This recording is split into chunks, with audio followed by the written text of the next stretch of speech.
You are listening to the Life Coach School podcast with Brooke Castillo, episode number 91.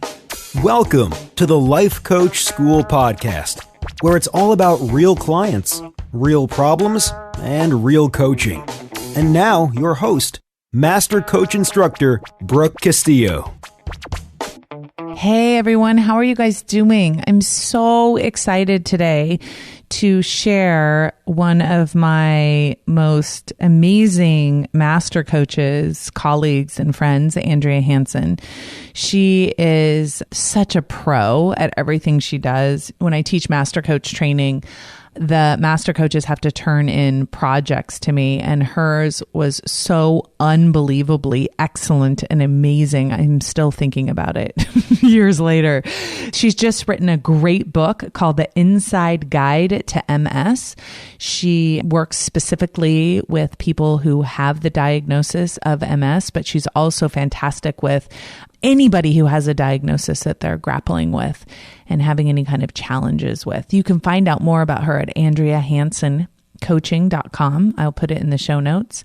This interview, I'm recording this intro after I've done the interview. The interview is just fantastic. I think that you will see how incredibly smart and amazingly compassionate Andrea is in all of her work. So it's really a treat to have her on the show. Please enjoy. Hey, Andrea. So happy to have you on the podcast today. So we're going to start. I've given an intro already and kind of told everyone how fabulous you are. So no pressure. One of the things that I'd like to start with is just having you introduce yourself a little bit and tell us a little bit about your story and how you came to be a coach and what you're up to now. All right. I was diagnosed with multiple sclerosis when I was very young. It was in the year 2000. I was 22 years old.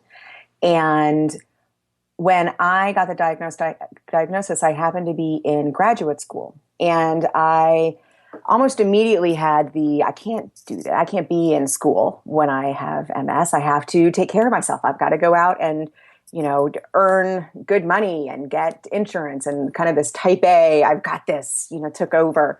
And so I left my program and I went to go work in finance, business management, which at the time in 2000, there was a big bubble, and that was what was very, had a lot of money. And so I went to work and I got a really good paycheck, and on paper, I looked fantastic.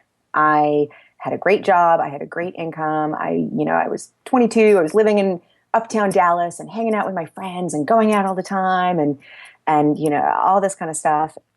But the thing is, on the inside, it was a very different story. I was a little bit miserable.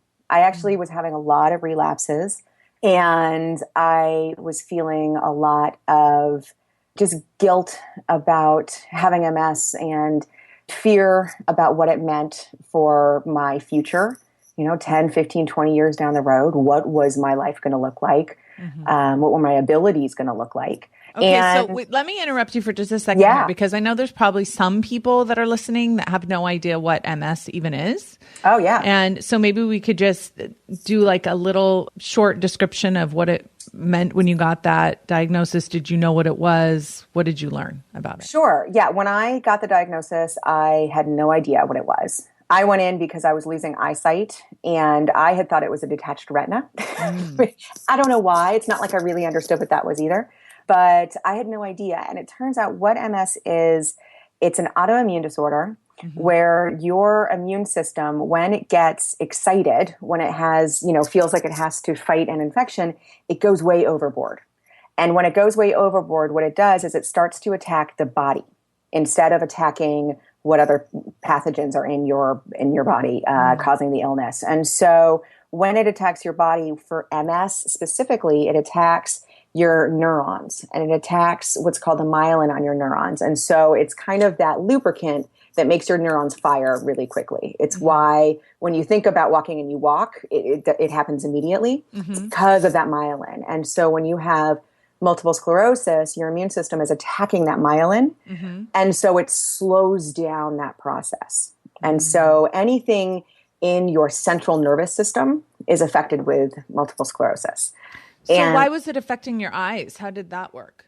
So it can affect you with your nerves. And so with your eye, you can get, it's very common to get something called optic neuritis, which means the nerve in your eye is inflamed. And when the nerve in your eye is inflamed, your eyesight gets fuzzy or shuts down. Got it. Okay. Yeah. And so when you went into the doctor, how did they test for it? How did they know you had it? So it's something that I went in because I had poked myself in the eye, which is why I thought I detached my retina, which, by the way, is not a great thing to have either. Yeah, it's not exactly. like a detached retina is awesome by any means. And so I just went into a regular doctor, and she looked at my eye, and kind of my story of I poked myself in the eye and now I can't see to just a normal ophthalmologist wasn't adding up. She's like, I don't see, you certainly didn't detach your retina. I don't see anything in there. And so she called in a neuro-ophthalmologist, and the neuro-ophthalmologist was the one who made the connection, and then called in, I went to, like down the line of all these specialists when I was diagnosed, and ended up with my MS specialist who knew immediately what it was. Okay. Yeah. So you got this diagnosis, and one of the things I want to talk about later, because I think this can be relatable to a lot of people. I'm sure we have people that have MS that are listening, people that know people that have it, but also I think this can apply, and your journey and what you teach can apply to any diagnosis, right? Yeah. Any unexpected diagnosis that comes into your life and how you manage it. So go ahead and tell us the rest of your story. You're good on paper. Great on paper. Okay. I'm crappy on the inside. Okay. I think a lot of us can relate to that. Yeah, absolutely. And so I thought, as I think also people can relate to, I thought in order to feel better, I had to change my circumstances. I was looking at what I was doing. I certainly didn't love working in finance. It wasn't my wheelhouse.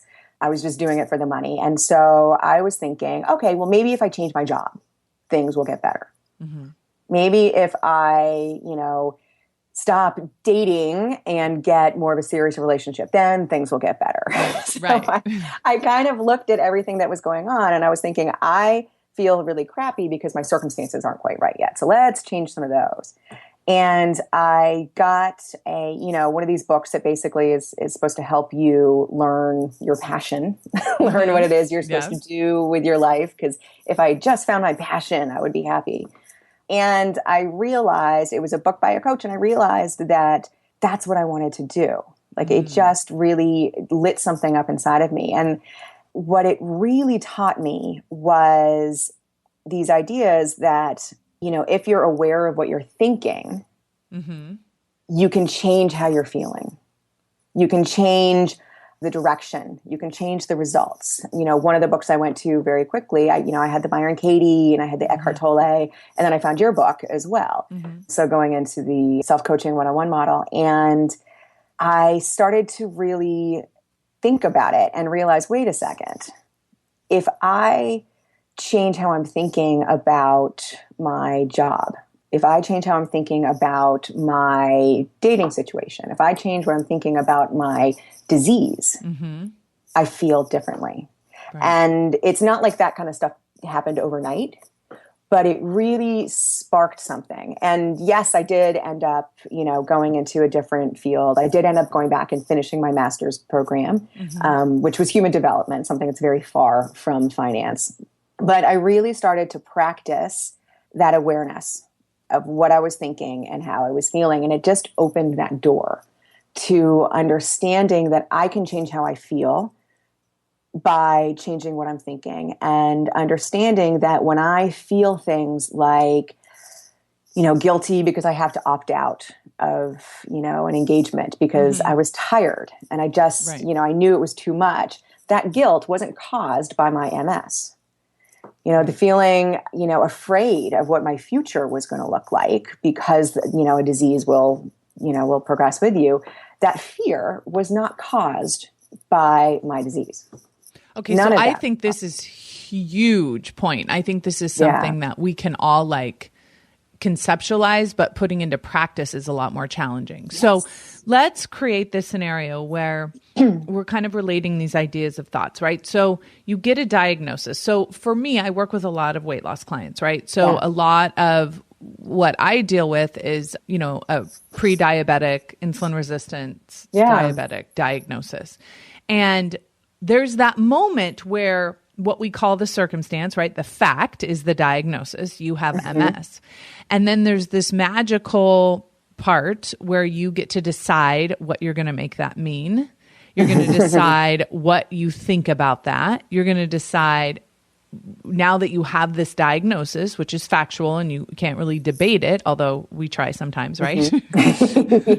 Then so now what are we going to do about it? And what we think about it, what we feel about it, what we do about it determines our experience with that disease. And that's why there are so many people that have MS that have completely different experiences of having it. It's the same with diabetes. It's the same with obesity. It's the same with cancer.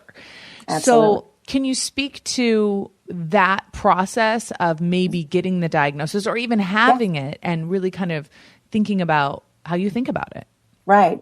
Well, and I would say even we need to back it up because you get your diagnosis, but the diagnosis is given to you not in the framework of here's our diagnosis, you can think what you want.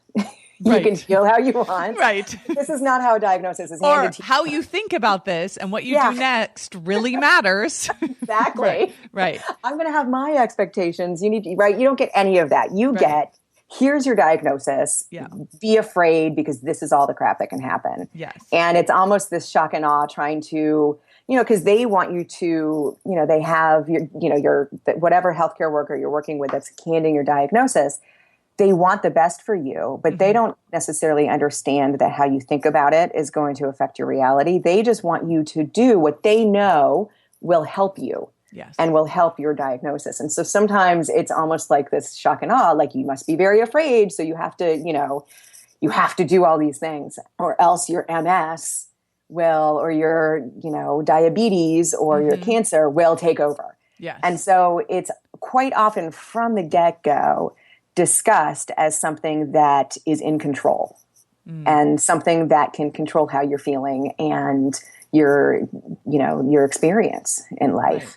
Right. And so your very first step, you have to really know to separate from that. That's what it took me 9 years to do, to realize, wait a second, I don't have to take on what they think. I don't have to take on their expectations of what's going to happen to me. I can decide.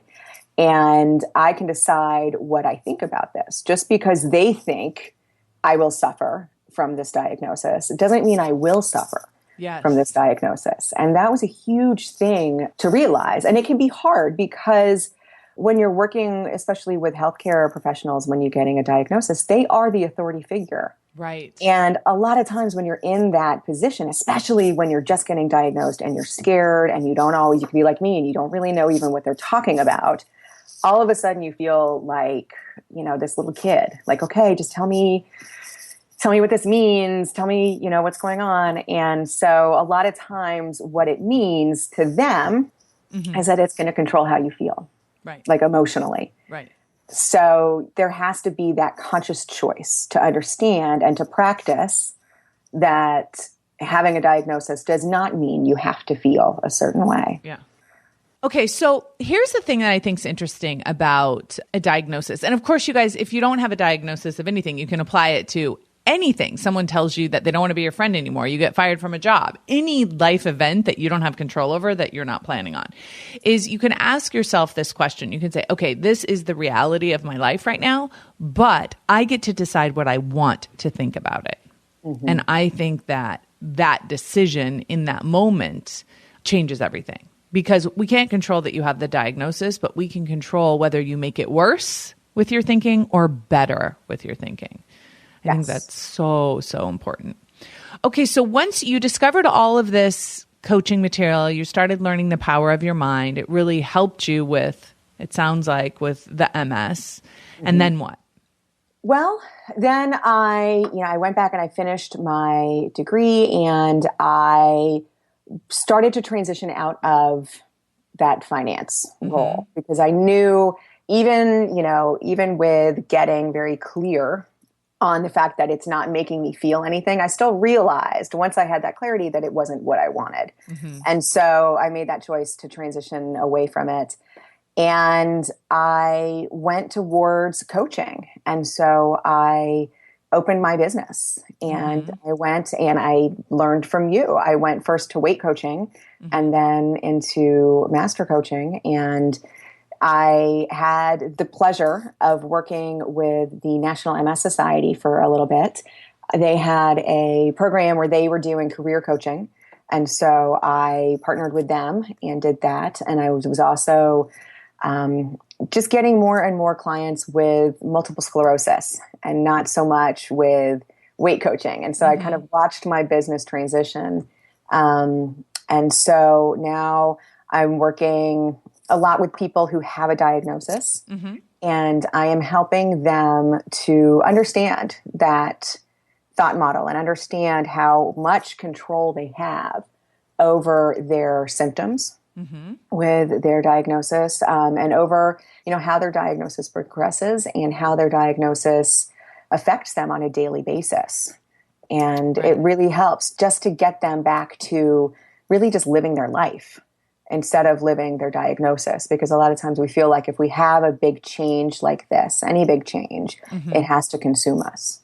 We have to do it. We have to think about it, and we really don't. So give me, what are the top 3 worst symptoms you think that come along with MS? Oh gosh. So there's 3 basic ways that MS can affect you. Okay.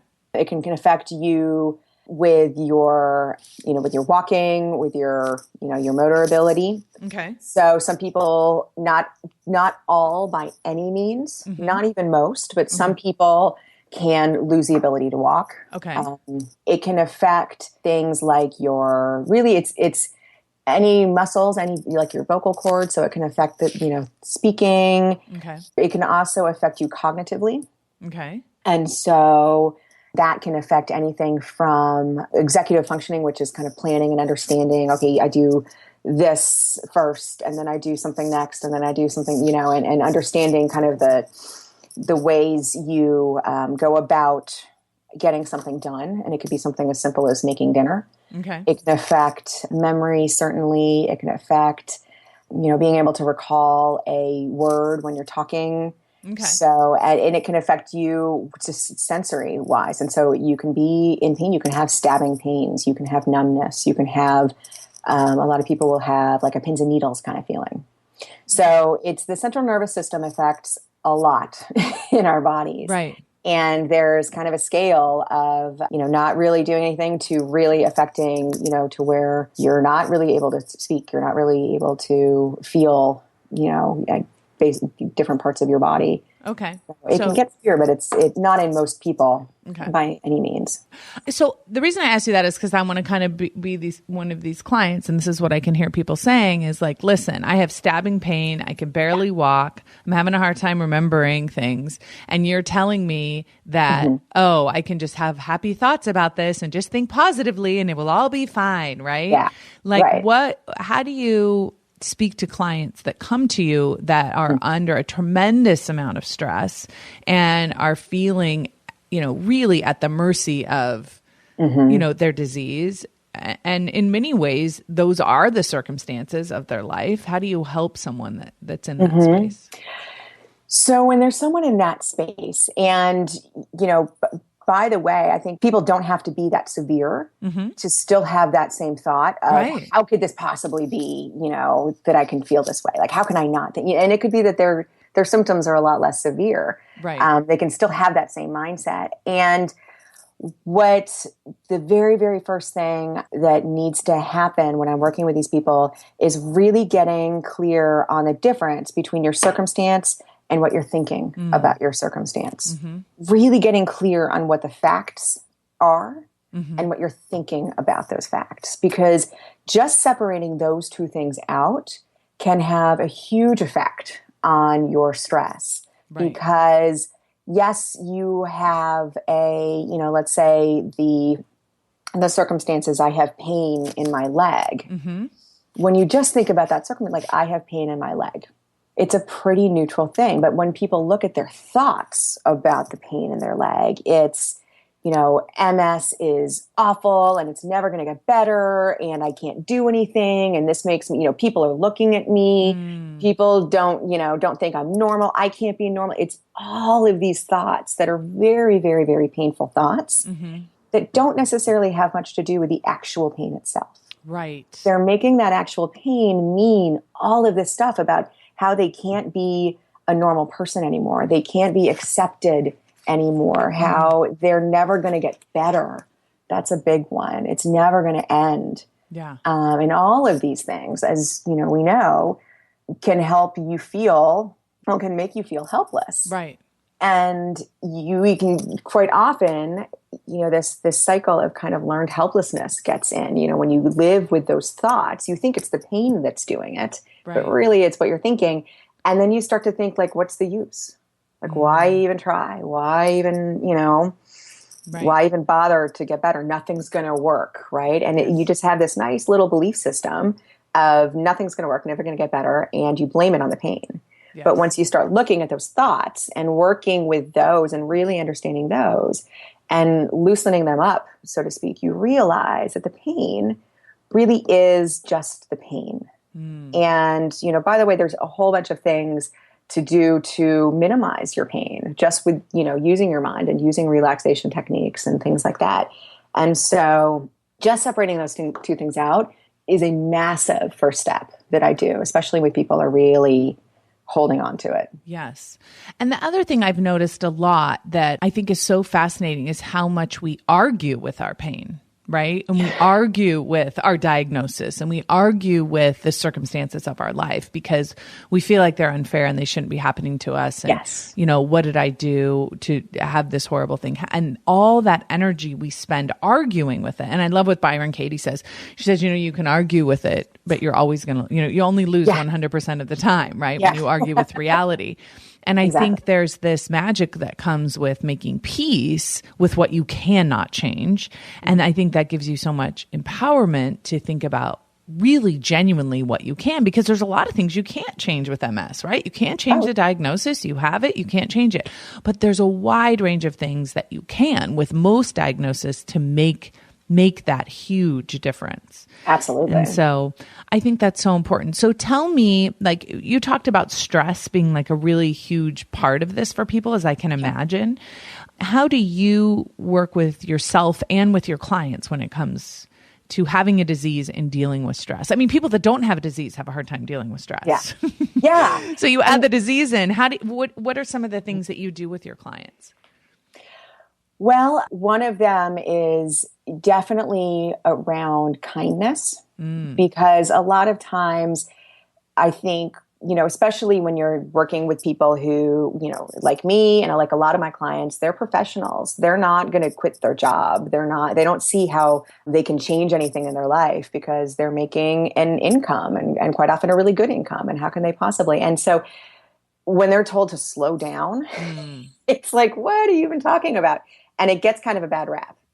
And so one of the ways I work with people around stress is understanding how you can slow down without necessarily changing your circumstance. There's a lot of ways that we can slow down in how we treat ourselves, how much we push ourselves to do something. A lot of times we're very, very brutal to ourselves about what we should be doing and what it means if we don't do it. And just that alone can cause so much stress. And that all that is just how you're treating yourself. It's got nothing to do with what you're doing. So that's a big part of it. It's really looking at how you're talking to yourself, the kindness factor. And another big part of it is... Wait, before we move on from that, I can just hear people rolling their eyes. Like, listen, I have MS. I have to work full time. I have to support my family. Yes. This kindness thing is kind of BS. But here's what people don't realize. I think some of us don't even realize in our own lives is how much when we are constantly rattling negativity in our own brain, how much stress that causes in and of itself. And Absolutely. so we'll think, well, I have to quit my job so I don't have this stress, when really the stress isn't created by the job. It's created by all of the thinking around it. And I think kindness is just taking the thoughts that are so stress producing and putting them in a much more compassionate way, and how much stress that can reduce. It seems like kindness, you know what I mean? I think when people talk about kindness, they think it's just like, oh, it's such a nice little thing to do, Yes. right? Instead Yes. of, no, your life really does depend on it. Your, how you feel, how strung out you feel really does depend on you taking time to be compassionate with yourself. So I really think that's an important, people say, yeah. Okay, I'll be kind. Okay, I'll be nice. I'll be nice to myself. Right. And then they roll their eyes and they don't actually do it. And I just want to make sure that we're making the point, like, no, really, it really matters. You can be sitting in your chair, not doing a thing, and stress yourself out like crazy. Totally. Yeah. Just because of what you're thinking in your head. And the reason why it stresses you out is because we can be brutal. And when you're so hard on yourself all the time, and you're pushing yourself to keep going, that is what's creating the stress. Yes. It's not what you're doing. It's not your job. Right. You don't have to quit your job. You have to change how you're thinking about your job and thinking about what you should be doing or shouldn't be doing. Right. And ultimately, I think people think, I think about this idea of like The Secret, I'll just think my way to happiness. But really, when you change the way you're thinking about your job and your disease, it changes what you do and how you do it. Yes. So I think people think, so for example, if I have a full-time job and I'm making a lot of good money and I'm very successful at my job, what I may hear you saying when you say, be kinder to yourself, think about what you're thinking, what I may think the effect of that will be is me working less and me being less productive and me not getting as much done. And the exact opposite is what I have found to be true. Yes. When you remove all the negativity, when you remove all of the garbage that's in the brain, you can be much more clear and focused and productive and get so much more done. So you're actually more effective. Yes. Yeah. And I think a part of why stress, like you said, it affects everybody. And really it's not anything that you're doing differently because you have MS. It's just there's more at stake because you have MS. But when you're stressing out, you physically are tenser. It translates to your entire body. So that's another thing that happens when you change your thinking and you stop, being so hard on yourself like that. Like actually practice stop being hard on yourself.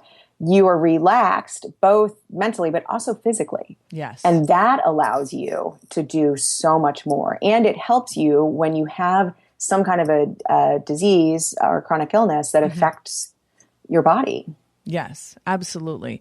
I think a good way for anyone thinking about this and it's like, how do I apply this? How do I apply this? I have a disease. I don't know how to apply this. Ask yourself this question. Why am I stressed? And the answer always needs to be because of the way I'm thinking. When I ask my clients, why are you stressed? The answer is typically, well, I had a rough day. My job is tough. My disease, I have symptoms. I have things going on, right? That's never the correct answer. Stress is caused, and I'm talking about emotional stress, is caused by the way you're thinking about something, period. And if you remember that, I think then it'll be much easier to really pay close attention and apply kindness. I think that's such a beautiful way of thinking about it and talking about it. So one of the things that you talk about in your book, which the Inside Guide to MS is amazing. And I'll definitely link to that in the show notes for those of you who want to check it out. And I loved reading it. I thought it was such a fantastic book. And I thought that even though I don't have MS, I learned so much from it. People have said that to me about like my weight loss book. Like I don't even need to lose weight and I learned so much. And I feel the same way about your book. There's so many gems of wisdom in there. But one of the things you talk about is honesty and how important it is. And I think the title of that chapter was The Truth About Honesty. So can you talk a little bit about that and why you think that that's so important? Yes.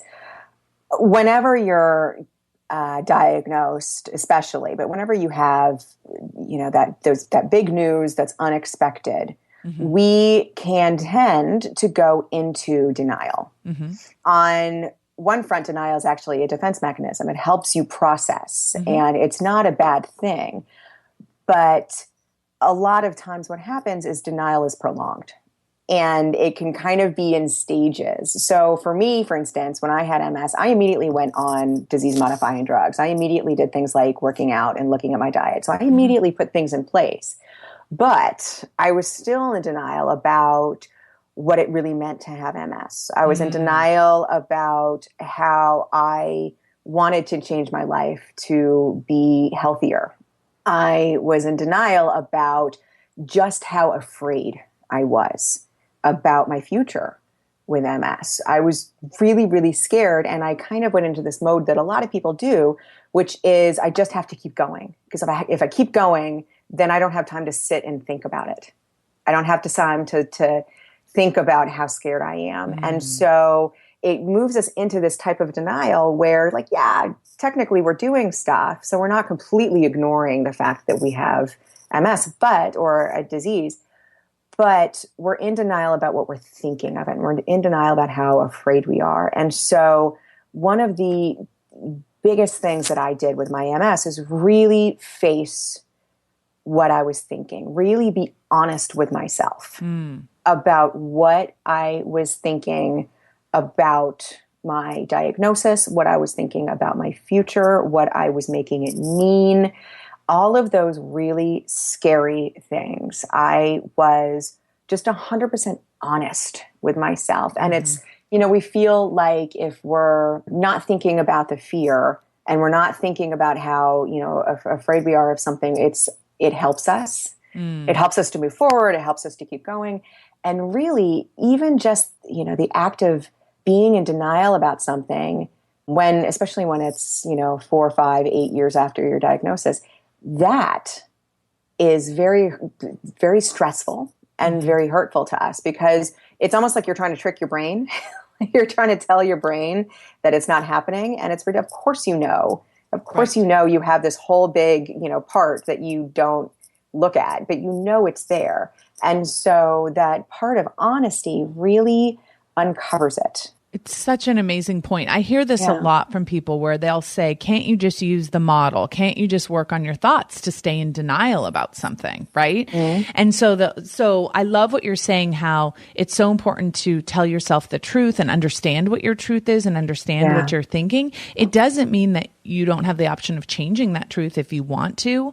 Right. But what we're suggesting is covering it up and pretending that it's not there and lying to yourself about it is the opposite of what we're saying. So the example that I gave was of the woman who's like, oh, I'll just think positively about the pain in my leg. I love pain in my leg.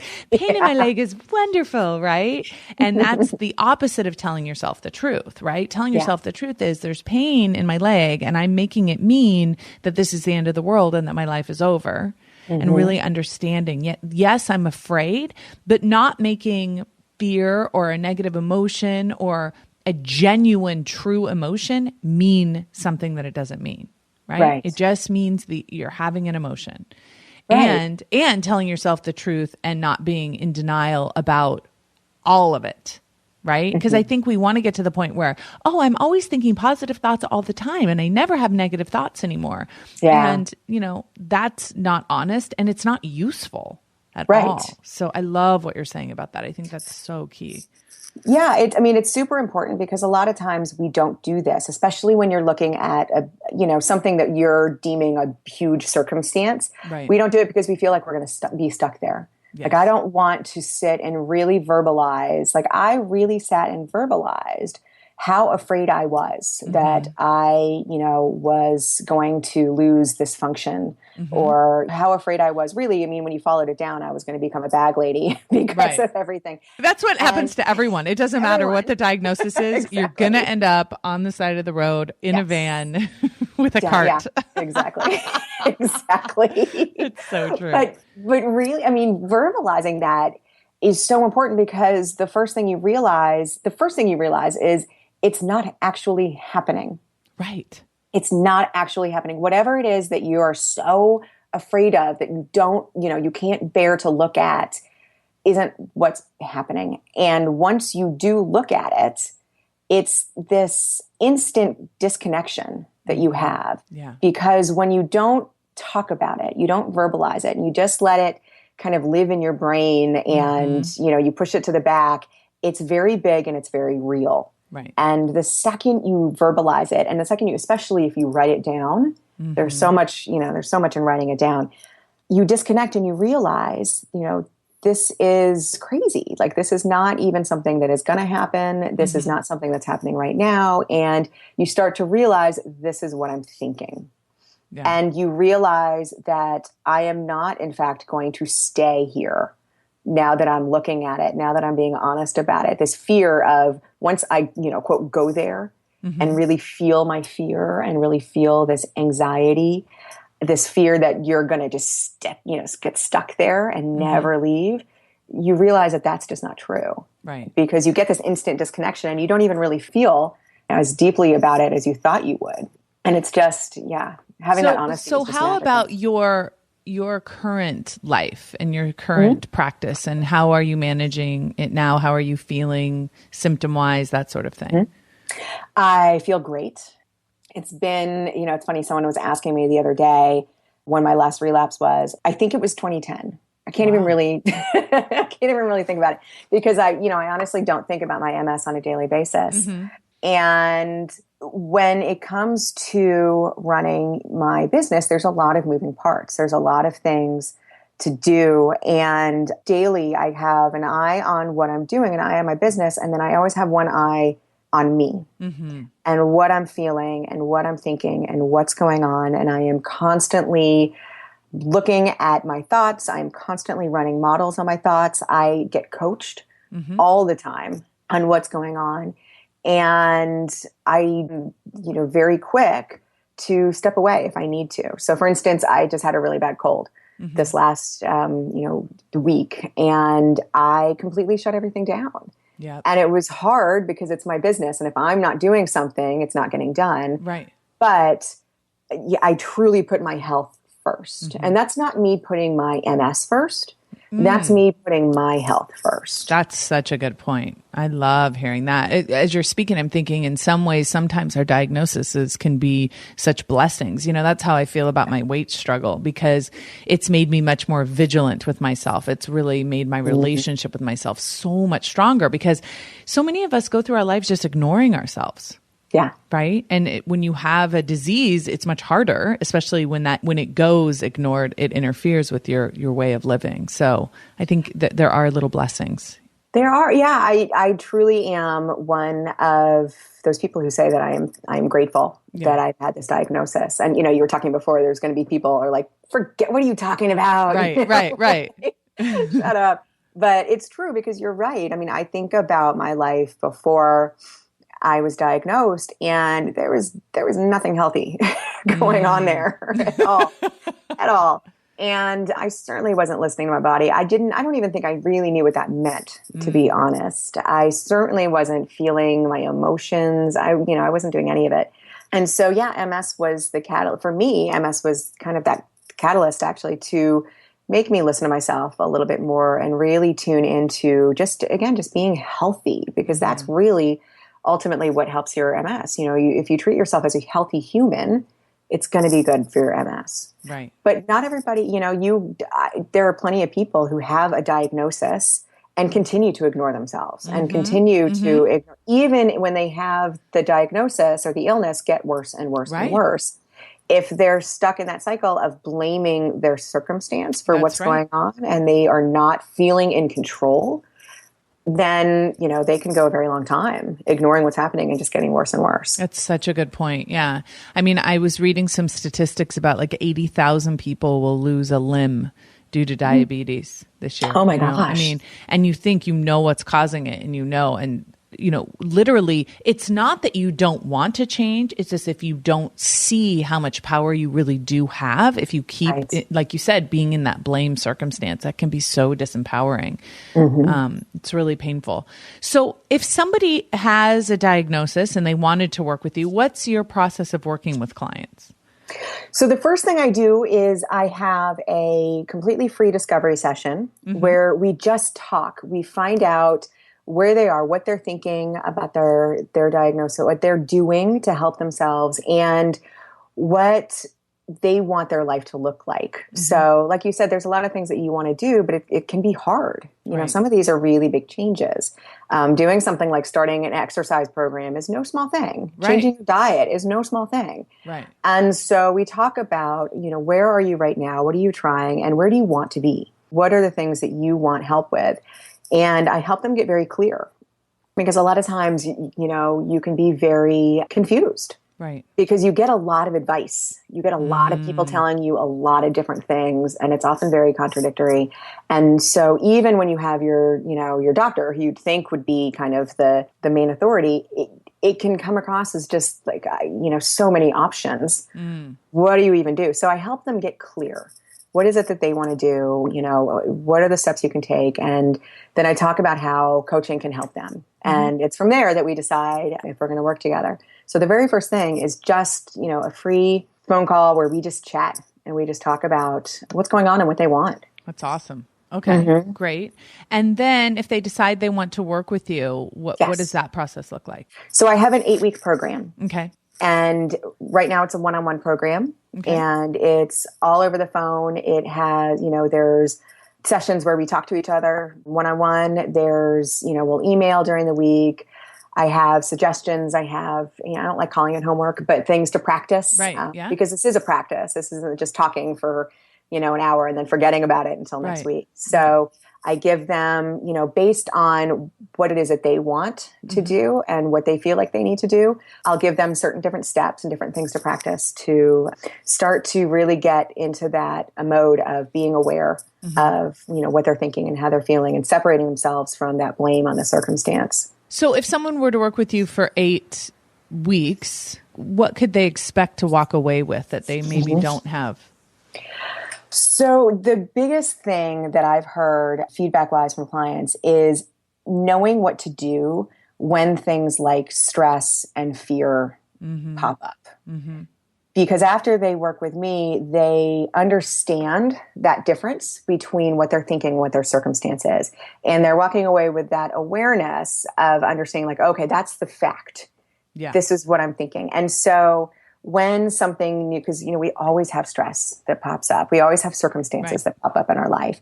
And when they walk away, they know how to handle it. They know what to do, and they don't feel so out of control anymore.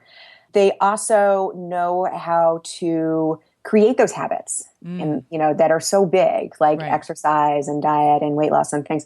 They understand kind of the keys to making it successful, making it lasting, instead of just, you know, this flash in the pan thing where they feel like they, you know, fall off the wagon. So they understand how to create these new habits. And, you know, the biggest thing is they just feel in control. Yeah. Again, they take that control back. Yeah. Because I'm going to say, you know, I know this sounds like a generalization, but I really think that every single person that I have worked with has come to me thinking the MS is causing this. Oh, I'm sure. Pretty much every single person. It totally makes sense. I think I would feel that way too, even though I understand all this stuff intellectually, you know, when you're in something like that. Yes. And I would say, I think one of the most amazing gifts we can give ourselves is that time, at least once a week, where we can kind of remove ourselves from ourselves and have a look. You know, I feel like when I work with a coach, I get to like sit with my coach and have a look at myself and see what's going on and kind of get that perspective back. And I think that's so, so powerful. So I want to encourage any of you who are interested in coaching, any of you that have had any kind of diagnosis. Andrea specializes with people with MS, but she can absolutely help you if you've had any diagnosis that you're trying to reconcile and make peace with. And you can find her at AndreaHansonCoaching.com. I will absolutely put that in the show notes.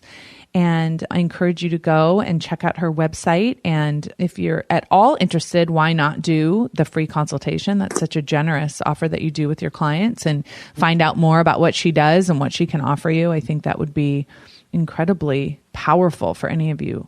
So I just want to thank you so much for coming on today. It was so awesome. We could keep going and going and going, which we might get into trouble if we do. But if you guys have any questions for Andrea, go ahead and take them to thelifecoachschool.com/91, and I will make sure that those questions get answered. So thank you so, so much. Is there anything you want to add about your website? Did I do everything right there? No, I think it's great. Yeah. There's the website. There's a free session. They can go to Amazon and download a Kindle book for the Inside Guide to MS as well. Awesome. And yeah. Awesome. All right, Andrea, thank you so much for being with us today. Take care, Mama. Bye-bye. Thank you. Thank you for listening to the Life Coach School podcast. It would be incredibly awesome if you would take a moment to write a quick review on iTunes. For any questions, comments, or coaching issues you would like to hear on the show, please visit us at www.thelifecoachschool.com.